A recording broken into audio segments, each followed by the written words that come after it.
களிமண் குயவன் கையில் இருக்கிறது போல நீ இருப்பதால் பயப்படாதே.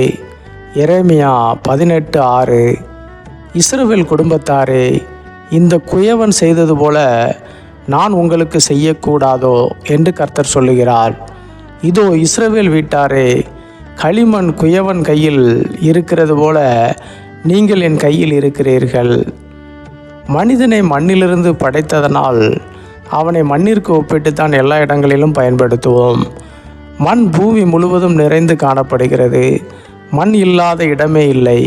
ஆனால் எந்த மண் மனிதனாக படைக்கப்படுவதற்காக தேவனால் பயன்படுத்தப்பட்டதோ அது பாக்கியம் உள்ளதாக இருக்கிறது.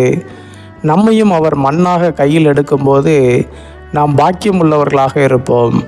அவர் கையினால் நாம் எடுக்கப்பட்டு விட்டாலே நாம் ஏதோ ஒரு பாத்திரமாக பயன்படுத்தப்படுவோம் என்ற நிச்சயம் நமக்கு உண்டு. நாம் ஒருவேளை சிறிய பாத்திரமாக இருக்கலாம், ஆனாலும் கவலை இல்லை. மண்ணோடு மண்ணாக அழிந்து விடாமல் கர்த்தருக்காக சிறு பாத்திரமாக பயன்படுத்தப்படுவது மேலான பாக்கியமாக உள்ளது. நாம் குயவன் கையில் இருக்கிறோம் என்ற செய்தியே மேலான பாக்கியமாக உள்ளது.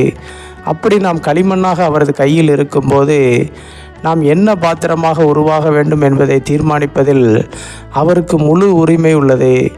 அவர் நம்மை ஒரு பாத்திரமாக உருவாக்கும் போது பல விதங்களில் நம்மை வளைக்க வேண்டியது இருக்கும். இதுதான் நமக்கு சோதனையாக உள்ளது. இந்த சந்தர்ப்பங்களில் எனக்கு மட்டும் ஏன் இவ்வளவு பாடுகள், இவ்வளவு போராட்டங்கள் என்று கேட்கிறோம். இது இயல்பானது தான்.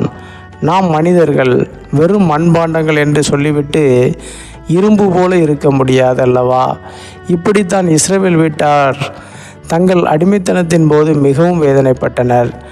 தேவனுடைய ஜனங்கள் என்று சொல்லிக்கொண்டு இப்படி மிகவும் வேதனைகளையும் துன்பங்களையும் அனுபவிக்கிறோமே என்று நொந்து கொண்டனர். அப்போது எரேமியா தீர்க்கதரிசியால் இவ்வாறு ஆறுதல் படுத்தப்பட்டனர். நீங்களும் வேதனை துன்ப நேரத்தில் என்னை விடுவிப்பார் யாருமே இல்லையா என்று கலங்குகிறீர்களா? பயப்படாதிருங்கள். நீங்கள் கர்த்தருடைய கரத்தில் இருக்கிறீர்கள். அவரை மீறி உங்களுக்கு எதுவும் நடக்காது. உங்களை ஒரு முழுமையான பாத்திரமாக மாற்றுவார். பயப்படாதிருங்கள். ஆமென்.